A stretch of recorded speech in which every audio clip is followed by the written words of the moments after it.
할렐루야. 오늘 우리는 주님의 은혜로 이 자리에 나왔습니다. 주님의 은혜를 사모해서 나왔습니다.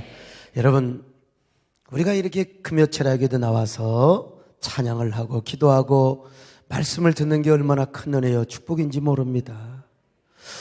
저는 지난주에 어느 구치소에 가서 예배를 인도하고 왔습니다. 구치소 소장님이 어쩌면 그렇게 믿음이 좋고 그 재소자들을 또요 자기 양처럼 자녀처럼 사랑하라는 모습에 제가 감동을 받아서 제가 좀처럼 그런 데 갈 시간이 없잖아요. 내가 꼭 한번 오겠습니다. 그래서 떡 3,000개 만들어가지고 갔어요. 근데 예배를 인도하러 갔더니 한 270, 80명 왔을까요? 더 오고 싶어도 자리도 없고요. 또 일하러 가는 사람, 구치소에도 일하는 사람이 있어요. 또 뭐하러 가는 사람, 오고 싶어도 오지 못하는 사람이 있는 걸 보고요. 제가 가서 참 그들에게 내가 진심으로 그때 막 아이고 얼마나 그 찬바람도 나오고 그러는데 뭐 구치소가 얼마나 또 시설이 잘 됐겠어요. 코트도 벗고 하니까 얼마나 제 몸이 불편했겠어요. 그런데도 진심으로 사랑으로 말씀을 전하니까 눈물을 줄줄줄 흘려요. 눈물을 흘리고 그리고 제가 하나님 두고 온 가정, 부모님, 배우자, 자녀들 하나님 이곳에 있는 동안 우리 가정을 지켜달라고 했더니 그 젊은 애들이 빡빡이 젊은 애들이 막 울어요. 부모님을 생각하면서 아유 진짜 또 가고 싶더라고요. 또 가고 싶어요. 그냥 떡해가지고 제가 가서 그랬습니다. 여러분 바깥에 계실 때 얼마나 기도를 많이 하고 성경을 많이 봤습니까? 이곳이 아카페 수련원이라고 생각하고 기도원이라고 생각하면서 부지런히 성경 보시고 부지런히 기도하시고 이제는 지금까지 여기 들어와서는 남을 증오하고 보복하고 공격하는 마음이 있었지만 이제 아가페 사랑을 실천하는 훈련을 받으시기 바랍니다. 그랬더니 아멘을 막 그냥 하는 겁니다. 여러분 참 우는 사람도 있고요. 예배 끝나고 나오는데 참 기가 막힌 사람 저한테 와가지고 목사님 반가워요. 내가 언제 봤다고. 저도 옛날에 잠시 세대교회를 나갔구만요. 아휴 세대교회를 다녔으면 끝까지 다녀야지. 목사님 송구 영신 예배 때 안수도 받았구만요. 10년이 훨씬 넘었다는 겁니다. 무슨 죄를 지어서 이곳에 왔는지는 모르지만은 와 있는 거요. 저는 그분 얼굴이 전혀 뭐 우리 교회 중직자도 아니고 모르지만 일단 우리 교회를 거쳐갔어요. 사실 우리 교회 거쳐간 사람이 얼마나 많겠습니까? 그래서 제가 물어봤어요. 무슨 죄를 지어서 왔습니까? 라고 물어보려다가 옆에 교도관도 있고 그래서 그런데요 참 감사했어요. 내가 막 온몸이 막 으쓱으쓱한 상태에서 막 몸살이 돼요. 그런데 내가 여러분 약속을 했으니까 가야 될 거 아닙니까? 소강성 목사님도 다 이렇게 광고했는데 또 부목사님 가면 또 어떻게 되겠습니까? 근데 가서 생각해 보니까 우리가 살아있으니까 이런 곳에 오는 거지. 내가 설교도 그렇게 했습니다. 장로님들 가신 분들 살아있으니까 죽어있으면 무슨 소용이요. 여러분이 죽어가지고 아무리 호텔 스위트룸 특실에다가 뉘어놓은들 무슨 소용이네. 살아있으니까 깜빵에 와서 구치소에 와서 살아있으니까 내가 회개하고 하나님과 관계를 맺고 다음 생에 대한 약속이 있지 않느냐. 우리가 살아있으니까 죽은 사람이 어떻게 죽은 사람 감옥에 들어온 거 봤습니까? 내가 그랬어요. 여기서 좀 고생하더라도 좀 살아있음을 감사하고 아가페 기도원에 왔으니까 좀 고생하더라도 이곳에서 기도하고 새 사람으로 훈련받고 나가시기를 바랍니다. 그랬어요. 오늘 우리도 마찬가지요. 살아있으니까 철학기도에 온 거지요. 구치소에 있는 사람은요 철학기도 오고 싶어도 올 수가 없습니다. 여러분들 자유의 몸이 되니까 왔지 않습니까? 왜 와요? 은혜 받으니까 여러분 좋아서 온 겁니다. 주님을 섬길수록 주님이 좋잖아요. 그래서 만나면 좋고 또 섬기면 또 좋아서 오늘 우리 주님 앞에 나왔습니다. 그런 사람들 아멘 하시기를 바랍니다. 예수님을 섬길수록 더 좋아서 이 자리에 오셨으면 아멘 하시기를 바랍니다. 주의 마음에 오신 후에 주 날 인도하시네. 어깨 내 맘 들인 후에 더욱 섬길수록 더 귀한 주님 더욱 섬길수록 더 귀한 주, 더욱 살아갈수록 주 날 사랑, 매일 내 맘에 기쁨이 넘치는 더욱 섬길수록 더 귀한 예수님이 좋은 것, 예수님이 좋은 것 어떡합니까? 예수님이 좋은 것 어떡합니까? 세상에 없다고 비길 수 예수님이 좋은 것 어떡합니까? 오늘은 로마 교회에 주셨던 은사, 첫 번째 은사는 뭐라고 그랬어요? 예언의 은사요. 두 번째는 섬김의 은사요. 세 번째는 가르치는 은사요. 오늘 네 번째 위로의 은사, 위로의 은사에 대해서 말씀을 나누려고 합니다. 자, 로마서 12장 6절로 8절을 보실까요? 시작. 우리에게 주신 은혜대로 받은 은사가 각각 다르니 혹 예언이면 믿음의 본수대로, 혹 섬기는 일이면 섬기는 일로, 혹 가르치는 자면 가르치는 일로, 혹 위로하는 자면 위로하는 일로. 위로라, 파라클레오란 말입니다. 곁으로 부르다, 호소하다, 권면하다, 위로하다는 뜻이죠. 이 단어에서 비로소 뭐가 나오냐? 파라클레이토스라는 말이 나왔습니다. 변호사, 상담자란 말이죠. 예수님은요, 성령님을 보혜사로 보내셨습니다. 위로자, 우리의 카운슬러, 상담자로 보내셨어요. 그래서 성령님은 우리에게 어떤 분으로? 파라클레이토스로 오신 거죠. 요한복음 14장 16절입니다. 시작. 내가 아버지께 구하겠으니 그가 또 다른 보혜사를 너희에게 주사 영원토록 너희와 함께 있게 하리니. 자, 이 파라클레이토스, 법정적 용어라고 말씀드렸잖아요. 법정에서 억울한 사람을 변호해주는 변호사란 말입니다. 여러분, 변호사가 얼마나 좋은 줄 아십니까? 검사는 맨날 송사를 하고 그 사람의 죄를 캐물어요. 저 새끼 죄 졌어요. 그러니까 벌 주세요, 벌 주세요. 이게 이제 이 검사의 하는 역할이죠. 그러나 변호사는 검사와 반대로 저 사람이 정말로 죄를 지었다 하더라도 이렇게 어쩔 수 없는 상황입니다.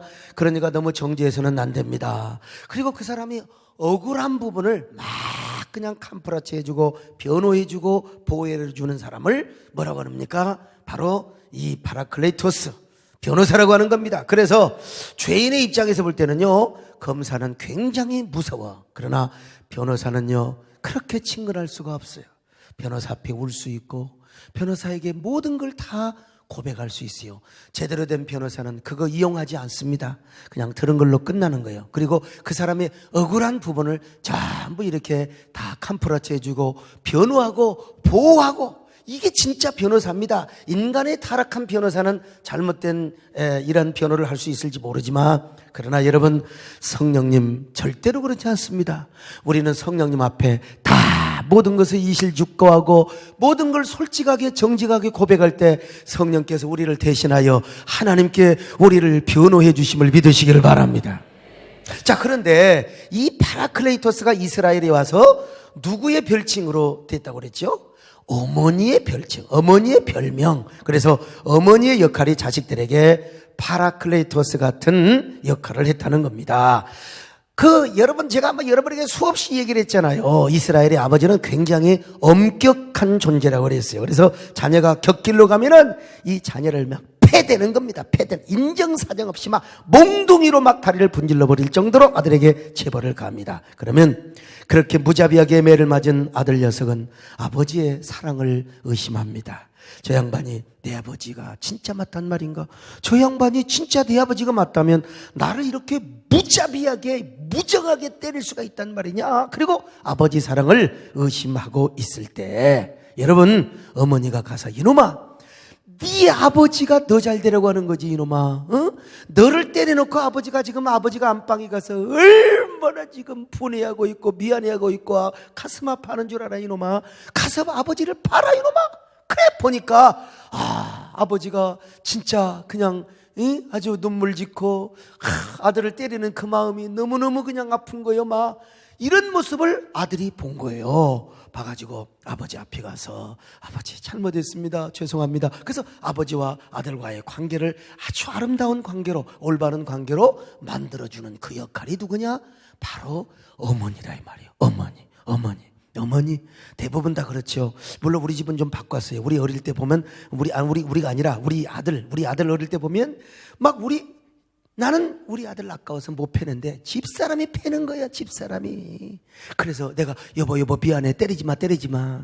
어쨌든 간에 아버지가 됐건 엄마가 됐건 이런 역할이 뭐냐? 파라클레이토스라 이 말이죠. 자, 여러분 얼마나 여러분 성령님께서 이 우리에게 파라클레이토스 위로자로 오셔서 우리를 위로하여 주시고 우리를 변호하여 주시고 우리를 상담하여 주시니 얼마나 좋습니까? 얼마나 감사합니까? 여러분 언제나 성령님을 붙잡으시기를 바랍니다.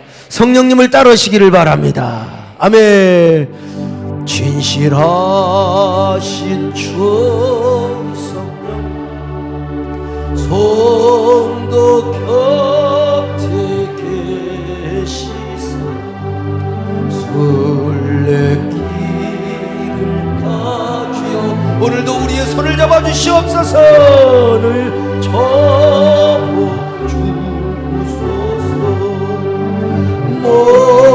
모든 고난 사랑들 기쁜 소식 들으니 성령 말씀하니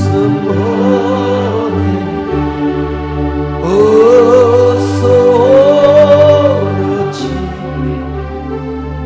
이렇게 성령님이 우리에게 오셔서 변호자요 그리고 위로자로 활동을 하십니다. 그런데 이런 위로의 성령의 위로, 그 위로하시는 성령께서 이제 당신의 사역, 하나님 나라를 세우시고 교회를 세우시게 하여 아주 특별한 사람들에게 특별히 위로하고 권면을 하는 성품과 능력을 주는 경우가 있습니다. 이런 사람이 바로 어떤 사람이냐? 성령의 위로의 은사를 받은 사람이고 그리고 권면의 은사를 받았다고 이야기할 수 있습니다. 자, 그러면 위로의 은사는 어떤 것이냐? 성령은 위로의 영이시고 권면의 영이시고 성령은 상담의 영이시고 변호의 영이신데, 그러면 그 성령께서 우리에게 위로의 은사를 주시는데 그 위로의 은사를 어떻게, 어떤 사람에게, 그리고 그 위로의 은사를 주면 어떻게 열매가 맺어지는가? 우리는 사도행전에 나오는 이 바나바를 보면서 위로의 은사가 이런 거구나, 위로의 은사가 이런 거구나, 이렇게 우리가 이해할 수가 있습니다. 여러분, 바나바를 부를 때 발음을 잘 하셔야 됩니다. 바나바입니다. 또 바나나 그러면 안 됩니다. 자, 사도행전 4장 36절로 37절을 한번 보십니다. 시작. 구브로에서 난 레위족 사람이 있으니 이름은 요셉이라. 사도들이 일컬어 바나바라 번역하며 위로의 아들이라 하니 그가 밭이 있음에 팔아 그 값을 가지고 사도들의 발 앞에 두니라. 자, 여러분, 이 바나바의 원 이름은요, 원래 이름은 요셉입니다. 아마 부모가 요셉 같은 인물이 되기를 원해서 요셉이라고 지었을 것입니다. 그가 출생한 지역은 구브로, 오늘날로 말하면 키프로스를 말하는데 아주 부유한 섬이었습니다. 그것은 벌꿀과 밀이 많이 생산되었고 양과 기름과 무화과가 많이 있었던 것입니다. 거기다가 광산까지 있었던 것이요. 그러니까 아주 부자 동네죠. 그런데 이 바나바는 디아스포라 유대인 출신이었어요. 그를 구브로에서 태어난 레위족이라, 그러니까 레위 지파의 후손입니다. 그런데 성령 강림절에 예루살렘에 와서 성령을 받고 일찍이 그리스도인이 된 사람이죠. 그런데 그가 원래 타고난 성품도 좋았겠지요. 성품도 좋았겠지만 그가 예루살렘에 와서 성령을 받을 때 특별히 어떤 은사를 주었느냐? 성령께서 위로의 은사를 주신 거예요. 아주 모범적으로 위로의 은사를 주셨어요. 그래서 언제나 원망하는 사람한테 찾아가서 원망 멈춰 이 사람아, 불평 그만해, 남 그만 씹고 그냥 너나 잘이여, 이렇게 하는 것보다는 하나님이 그대를 얼마나 사랑하는데 응? 그 입 가지고 불평하는 것보다 하나님 찬양하고 남 격려하고 남 씹지 않고 남을 세워주면 얼마나 좋겠어. 하나님이 굉장히 기뻐할 것 같아. 이렇게 본띠 있는 말을 하고 다니면서, 이 여자가 아닙니다. 남자입니다. 남자가 가서요 막 이렇게 감사를 막 그냥 권면하는 겁니다. 인생한 사람한테 가서는요, 그러지 말고 하나님께 헌신을 해보세요. 싸우는 곳에 가서 화해를 하고 중재를 했습니다. 그러다 보니까 그때부터 그는 예루살렘 교회에서 별명이 하나 따라다니기 시작했습니다. 바로 그 별명은 뭐냐? 바나바입니다. 여러분, 별명이 그 사람의 이미지를 더 잘 보여주지 않습니까? 바나바 하면은 누구냐? 뜻이 위로의 아들이요 격려의 아들이란 말입니다. 그는 사람들을 만날 때마다 격려를 했습니다. 칭찬을 잘하고 위로를 잘했습니다. 그래서 그를 바나바라고 했던 거예요. 그래서 사람들은요, 바나바를 만나면 새로운 용기를 얻었습니다. 새로운 희망과 힘을 얻었습니다.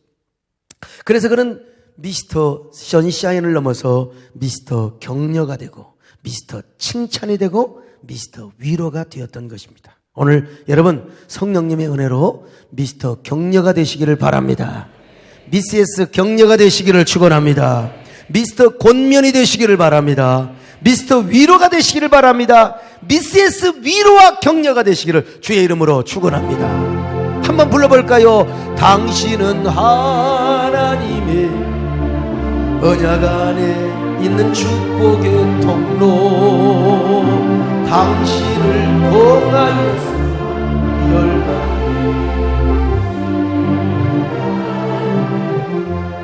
당신은 하나님의, 자 우리 옆 사람한테 팔을 벌리고 다시 한번 합니다. 당신은 하나님의 언약 안에 있는 축복의 통로, 당신을 통하여서 열방 주께 예배하게. 자 여러분 앞을 보지 마시고 옆 사람을 보면서, 이 가사 쉬우니까요, 사랑해요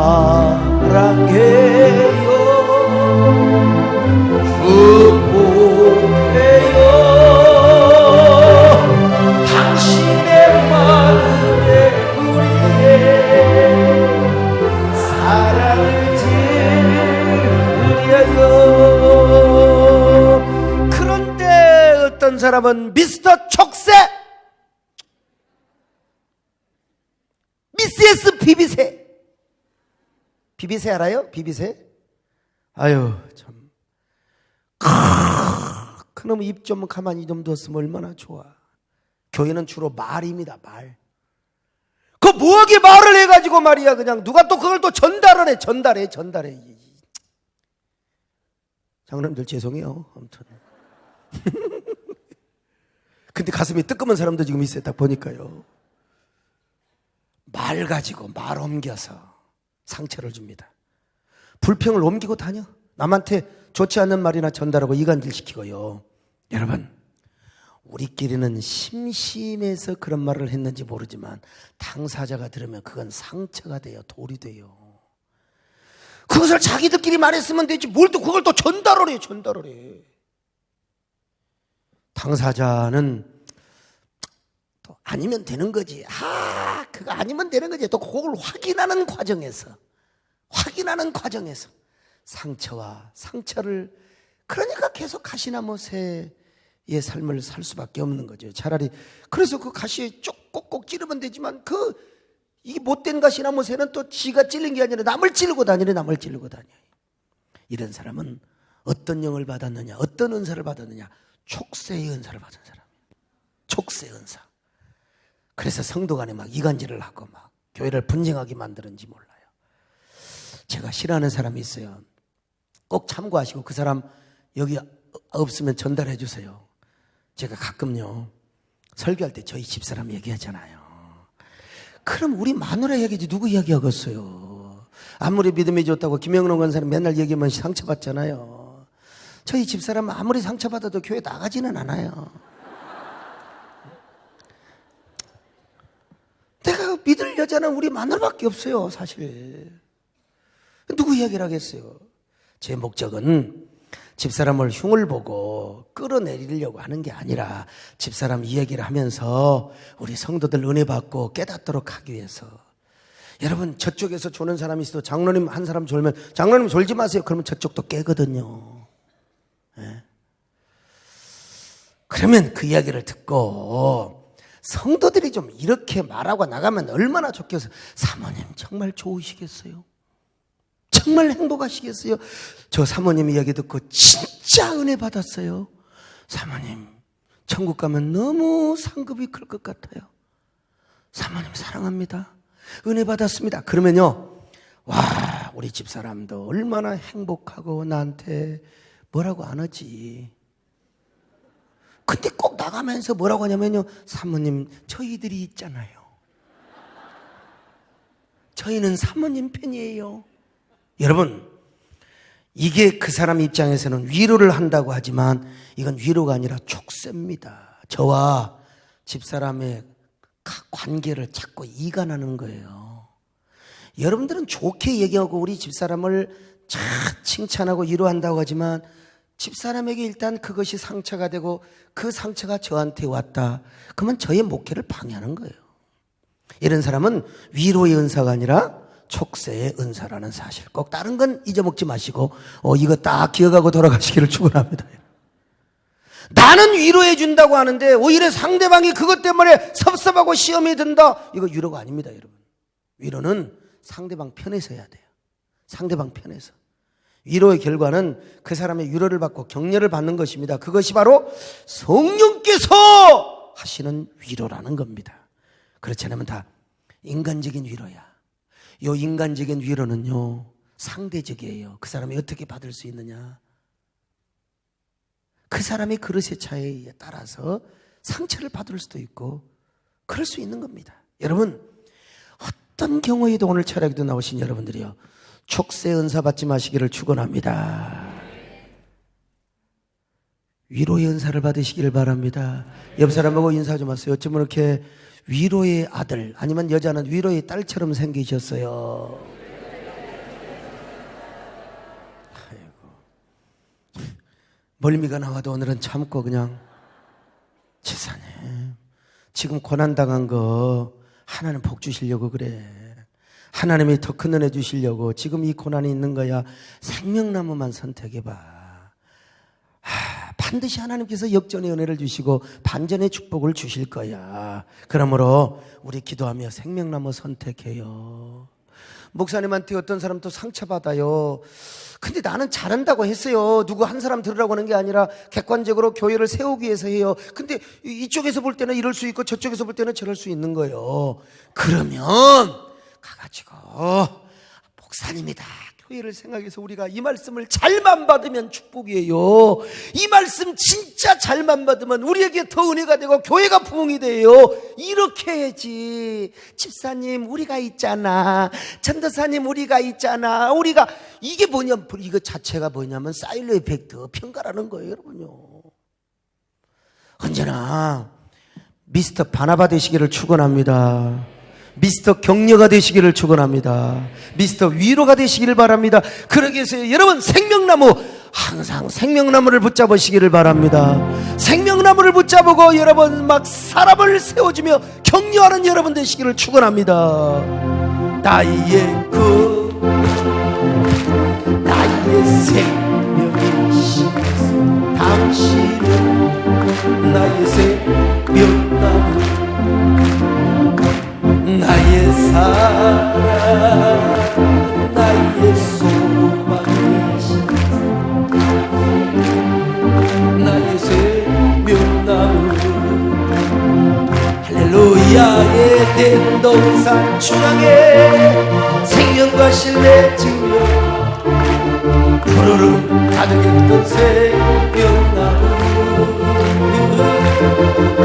원망과 불평을 하지 않으며 아멘과 순종으로 생명나무 붙잡고 일어섭니다. 참, 여러분, 일주일 동안 여러분들이 막 쇠가 빠지게 수고하고 열심히 일하고 열심히 신망하고 열심히 사역하고 온 것 같지만, 그런데 또 말씀을 들으면 내가 이렇게 부족했네. 정말 말씀 앞에 새로워지는 게 은혜입니다. 깨달아지는 게 은혜입니다. 그런데 바나바는요, 말로만 위로의 은사를 발휘하지 않았습니다. 그는 자기의 소유를 팔아서 교회에다가 헌납을 했습니다. 그 당시 교회는 가난한 사람들이 많았습니다. 그래서 그때는 구제하는 것이 전도하는 것이고 전도하는 것이 곧 구제하는 것이었습니다. 그때 구제만 하면은 교회 다 왔어요. 그냥 구제만 하면 다 왔어요. 그러므로 당시 사도들의 관심은 교회에 나온 부자들이 재산을 헌납해서 가난한 자들을 구제할 뿐만 아니라 교회를 운영하는 데 큰 힘이 되기를 원했습니다. 그런데 바나바라는 사람이 자신의 모든 사회를 다 팔아서 예루살렘 교회에 연보를 해버린 것입니다. 말로만 위로를 하는 게 아니야. 입으로만 떼우는 게 아니요. 나도 하나님 앞에 재산을 바쳐서 다 팔아서 가난한 사람들을 구제하리라. 이 행동이 얼마나 사도들에게 큰 힘이 되었는지 몰라요. 초대교회 성도들에게 얼마나 격려와 위로와 소망이 되었는지 몰라요. 그는 말로만 사람들을 위로하고 권면하는 자가 아니라 삶으로 위로를 보여줬습니다. 다시 말하면 물질과 행동으로 권면을 보여주었다는 것이죠. 자, 사도행전 4장 36절로 37절 같이 봅니다. 시작! 구브로에서 난 레위족 사람이 있으니 이름은 요셉이라. 사도들이 일컬어 바나바라 번역하며 위로의 아들이라 하니 그가 밭이 있음에 팔아 그 값을 가지고 사도들의 발 앞에 두니라. 자, 참 얼마나 말로만 위로한 게 아니라 물질로도 삶으로도 그리고 자신의 소유를 바치면서, 여러분 말로만 하지 마시고 삶으로도 위로하시기를 바랍니다. 여러분 바나바처럼 좀 부자들은 하나님 앞에 내놓으시기를 바랍니다. 아멘 하나도 안 나오잖아요. 목사님 저는 가난해요. 그러지 말고 부자라고 생각하시기를 바랍니다. 그래서 제 목회의 위로도 되시기를 바랍니다. 자, 우리 교인들에게 도전과 막 귀감이 될 수 있기를 바랍니다. 여러분 그뿐이 아닙니다. 위로만 하고 다닌 게 아니라 사도 바울을 바나바가 큰 일꾼으로 세웠어요. 원래 사도 바울이 어떤 사람이냐? 얼마나 예수 믿는 자를 핍박했는 사람인지 몰라요. 핍박자요, 포행자요, 박해자였습니다. 스데반을 죽였을 뿐만 아니라 다메섹에 있는 성도들을 잡아 가두거나 죽이려고 다메섹으로 갔지 않습니까? 그런데 다메섹 도상에서 예수 그리스도를 만났습니다. 그래서 이 일후로 사울이 이제 바울 되기 전입니다. 그리스도인들과 사귀고 함께 동역을 하려고 접근을 하지만 그리스도인들이 사울을 안 만나줘요. 사울을 두려워합니다. 저 새끼 첩자 아니야? 저거 정보 블랙리스트 작성해가지고, 요즘은 블랙리스트가 그냥 굉장히 유행인데 이 블랙리스트, 좋은 사람 블랙리스트 다 쓸 수 있어요. 블랙리스트 작성해가지고 우리 잡아 들려고 하는 거 아니야? 그래서 사도들도 사울 만나는 걸 꺼려 했습니다. 근데 이때 누가 나섰느냐? 바나바가 나섰어요. 바나바가. 여러분 사울이 우리 공동체를 무너뜨리려 온 것이 아닙니다. 그 사람은 진심으로 그리스도인이 되었습니다. 정말 그는 다메섹 도상에서 예수 그리스도를 만난 분입니다. 우리와 똑같은 이 형제가 되었습니다. 그러므로 우리가 그를 받아줘야 됩니다. 그와 함께 교회를 세워나가십시다. 이렇게 여러분요, 사울을 내가 보증합니다. 사울의 진실을 아무도 알아주지 않는 외로운 마당에 바나바가 나서서 사울을 예루살렘 교회로 데려왔습니다. 쉽게 말하면 지금 바나바가 이 사울의 신원 보증을 한 겁니다. 여러분 사울로 말할 것 같으면 제가 보증합니다. 제가 개런티합니다. 저 사람은 하나님의 사람입니다. 첩자도 아닙니다. 간첩도 아닙니다. 저 사람은 진짜 하나님 만났어요. 예수 믿자마자 복음을 증거하고 지금 막 누구에게나 복음을 증거한 사람입니다. 제 인격과 명예를 걸고 내 그를 보장하지요. 그러니까 위로의 은사를 받았죠. 재산까지 다 헌납했죠. 그러니 바나바를 안 믿을 수가 없는 겁니다, 여러분. 그러니까 바나바가 어떤 사람이냐? 위로의 아들이고 그리고 권면의 아들 아닙니까? 더구나 재산을 팔아서 가난한 사람에게 다 나눠줬어요. 그러니까 이 예루살렘에 이 공인된 그야말로 평신도 지도자 아닙니까? 그러니까 이 바나바의 말을 안 믿을 수가 없었다 이 말이죠.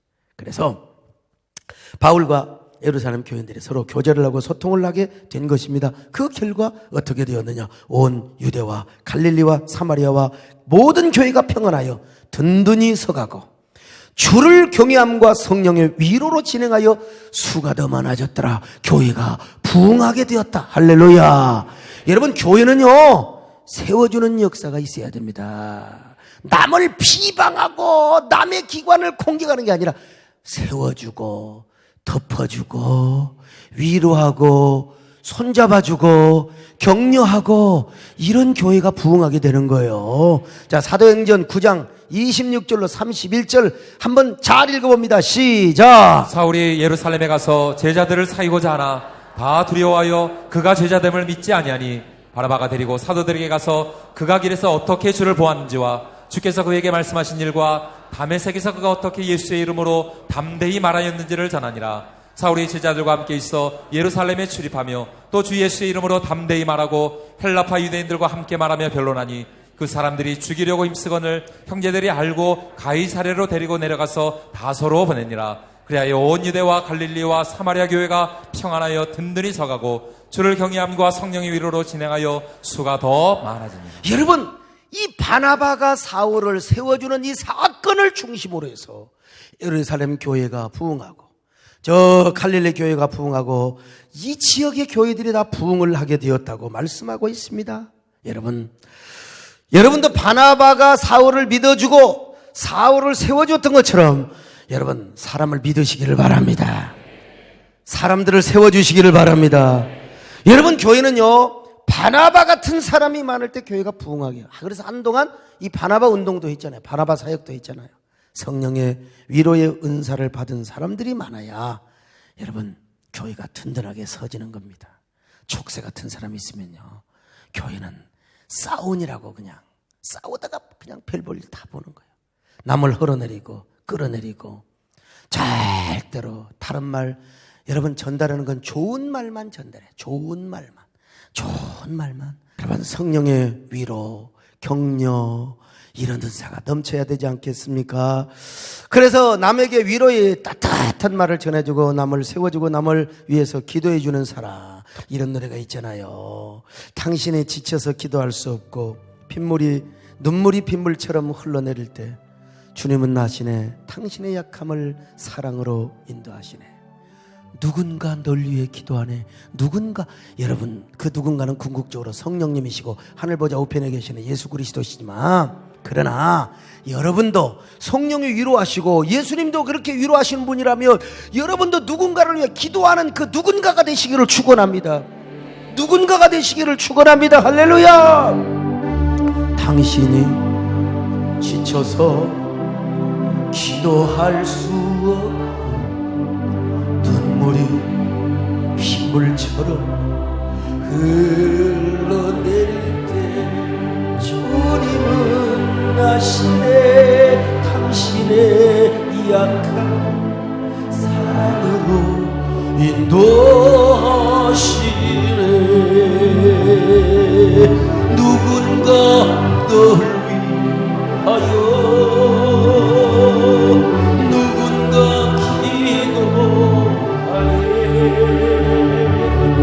내가 홀로 외로웠어. 마음이 무너질 때 누군가 널 위해 기도하네.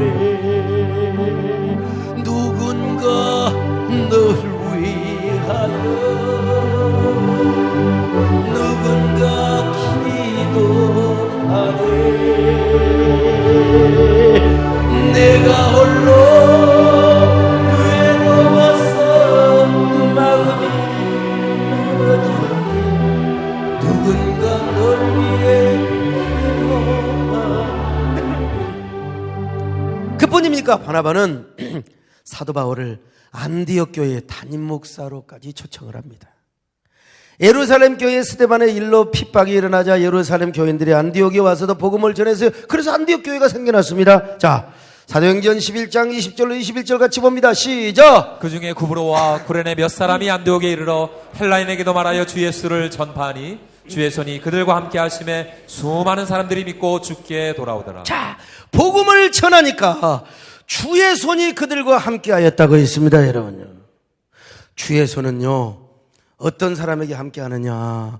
화목하는 사람에게, 위로하는 사람에게. 왜? 성령께서 위로하는 분이기 때문에. 올 한 해 여러분, 우리 새등기가 조금 더 알찬 전도, 더 많은 전도를 하려고 하는데, 여러분, 우리가 열심히 한다고 되는 게 아니요, 주의 손이 함께 해주셔야 됩니다.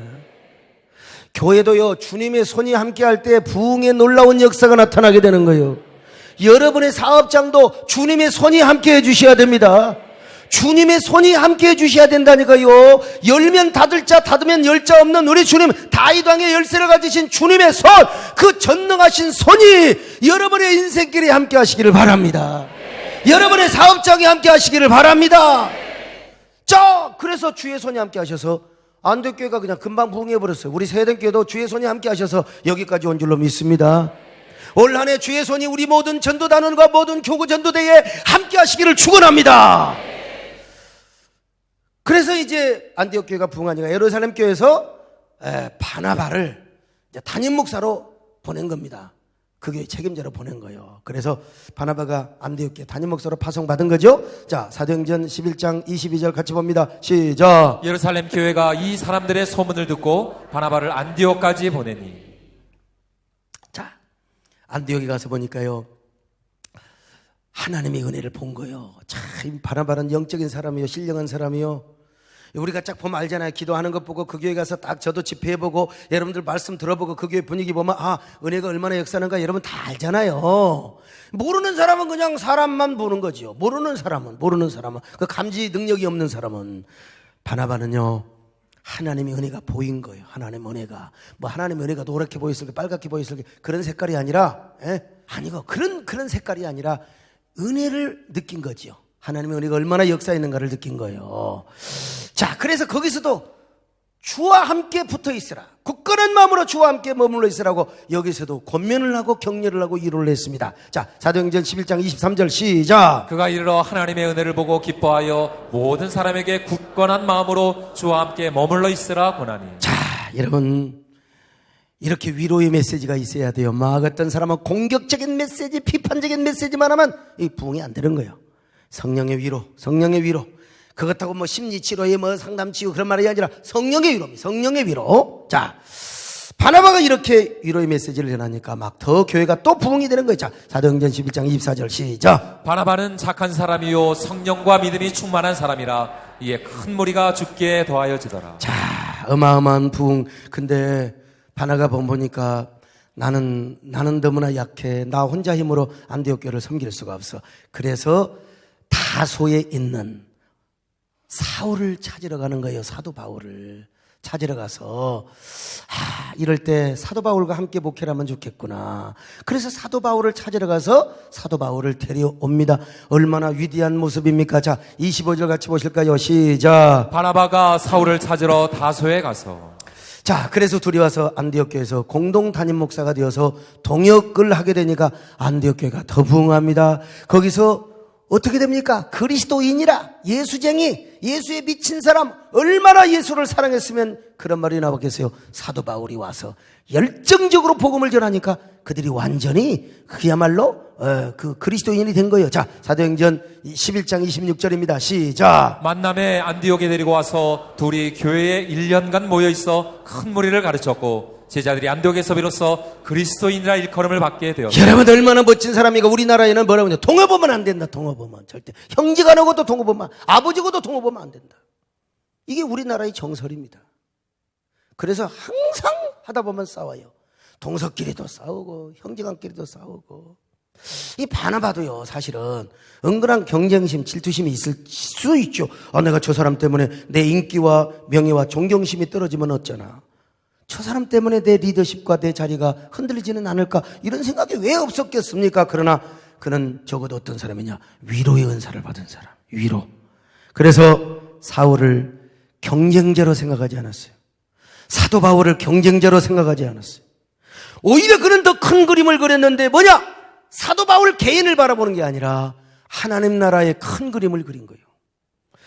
교회라고 하는 큰 그림을 그린 겁니다. 아, 내가 그러기 위해서는 사도 바울을 세워야 되겠구나. 그래서 사도 바울을 안디옥 교회로 데려온 거지요. 자기를 죽이고 남을 높이 세워서 하나님께 영광 돌린 바나바, 얼마나 멋있습니까? 이 바나바 때문에요, 순서가 바뀝니다. 사도행전 13장 2절까지는 바나바가 사울보다 먼저 나왔습니다.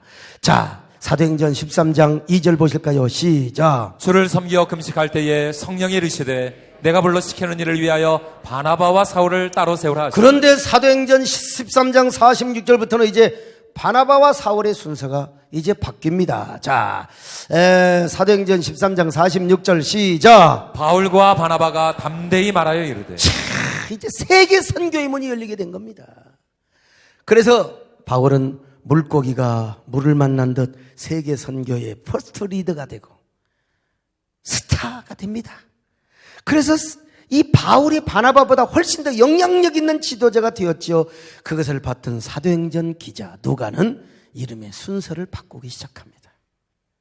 바나바는 그때 어떤 생각을 했을까요? 은근히 배가 아팠을까요? 아, 내가 괜히 저 새끼를 세워가지고, 저 새끼만 높아지고 나는 말이야 쩌그라지고. 아닙니다, 여러분. 하나님 부족한 종으로 말미암아 저 위대한 사도 바울이 태어나게 하심을 감사합니다. 저는 바울의 활동 무대 뒤편에 숨어서 사도 바울을 섬기겠습니다. 사도 바울을 지원하겠습니다. 나는 그렇게 하고도 남았으리라고 봅니다. 이렇게 바나바는요, 위로의 은사를 받은 삶의 모습을 우리에게 보여준 겁니다. 보여줘요. 그러면 어떤 사람은 위로의 은사를 받아서 바나바가 손해본 것이 아니냐고 물어볼 수도 있겠지요. 우리나라 보면 옛날에 은사 받은 사람끼리 같이 기도원하고 통역하면 결국은 나중에 싸워요. 결국은 싸워요. 아닙니다, 여러분. 우리 정권사님도 어떤 분하고 같이 기도원 사역을 했는데 진짜 권사님이 같이 싸우면 똑같이 싸우겠더라고. 항상 극단적인 경우에 바른 말을 하지만 싸움은 안 하게 항상 양보를 하고 위로하고 사랑을 베푸는 걸 내가 봤습니다, 여러분. 하나님께서는요, 사도 바울이 일한 것을 바나바도 똑같이 일했다고 여겨 주었을 것입니다. 사도 바울의 수고와 상급 바나바에게 오히려 어떤 의미에서 바나바에게 더 큰 상급을 주었을지도 몰라. 왜? 바나바 때문에 사도 바울이 등장하게 되었으니까. 제가 우리 정권사님은 항상 1인자의 삶을 살았죠. 조그마한 데서도 1인자의 삶을 살았는데 가끔, 요즘은 안 그러지만 옛날에 가락동에서 구미동에서 보면 본인이 좀 1인자의 그게 나도 모르게 나와요. 그게 왜 맨날 그 하던 그 행동이 그러니까 저하고 싸우죠. 그럼 권사님이 목회해봐, 한번 해보라고. 교인들 다 나갈 것이라고. 그러니까 여기도 자존심 있어서 그럼 나 기도원 할 테니까 돈 주소 그래. 내가 오기 나가서 300만 원 줄게. 300만 원 어떻게 기도원 한가? 나도 그래요. 그러면 하나님 항상 부족하지만 저를 쓰시려고 권사님을 꼬꾸라지게 하죠. 야, 네가 담임 목사 주혜종을 세워야 되지 않느냐. 저분은 바나바의 사역이죠. 바나바의 사역이야. 억울하지만 어쩔 수가 없어요. 억울하지만 왜? 성령께서 가서 이렇게 마음을 주물럭거려서 그렇죠. 근데 또 저하고 집사람은 또 이게 어떻게 안 통해. 저 여자는 소통이 안 돼. 그러니까 내가 가서 또 해야 돼. 어쩔 수 없어요. 토요일 날. 예. 이게 그때는 이제 집사람한테는 내가 또 바나바가 되는 거지. 그러고 와서 맨날 그러지만. 여러분, 제가 수고한 상급, 그래서 우리 정권사님을 비롯해서 여러분 모두 참고 인내해주신 장로님들, 저는 저에게 면류관 주시는 거 우리 권사님, 정권사님 여러분 모두에게 함께 나눠주리라고 확신합니다. 중요한 건 뭐냐? 여러분 모두가 위로의 은사를 받으시기 바랍니다. 바나바 같은 사람이 되시기를 바랍니다. 이제 오늘 이 말씀 꼭 기억하고 바나바가 되자.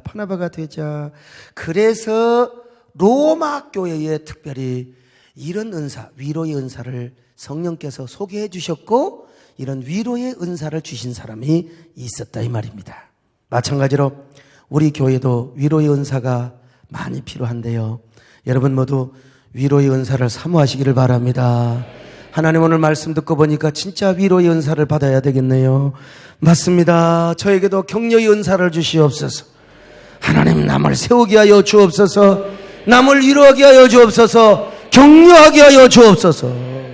좀 저에게도 위로를 많이 해주시기를 바랍니다. 그냥 맨날 따지고 자시고 그냥 하지 마시고, 목사님 저희들이 있잖아요. 목사님 사회 가시는데 우리가 힘이 되어 드리겠습니다. 목사님 그저 기도로 힘이 되어 드리고 물질도 목사님 걱정하지 마세요. 저는 연초부터 지금 뭐 여러 가지로 그냥 걱정을 합니다. 꼭 제가 말을 해야 되겠습니까?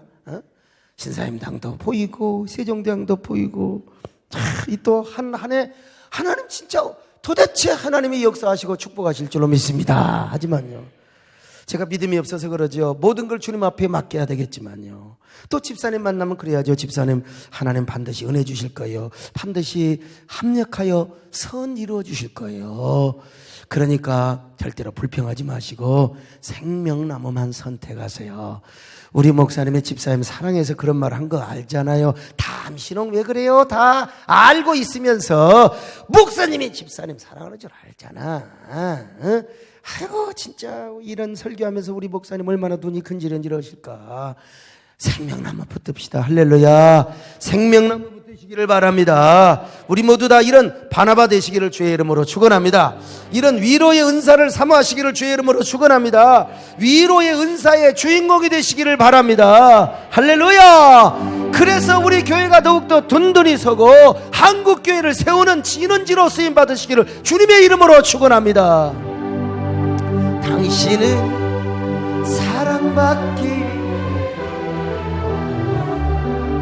당신의 삶 속에서 그 사랑받고 있지요. 당신은 사랑받기에 태어난 사람, 당신의 삶 속에서 그 사랑받고 있지요. 태초부터 시작된 하나님의 사랑은 우리의 만남을 통해 열매를 맺고, 당신이 이 세상에 존재함으로 인해 우리에게 얼마나 큰 기쁨이 되는지. 당신은 사랑받기에 태어난 사람, 지금도 그 사랑 받고 있지요. 당신은 사랑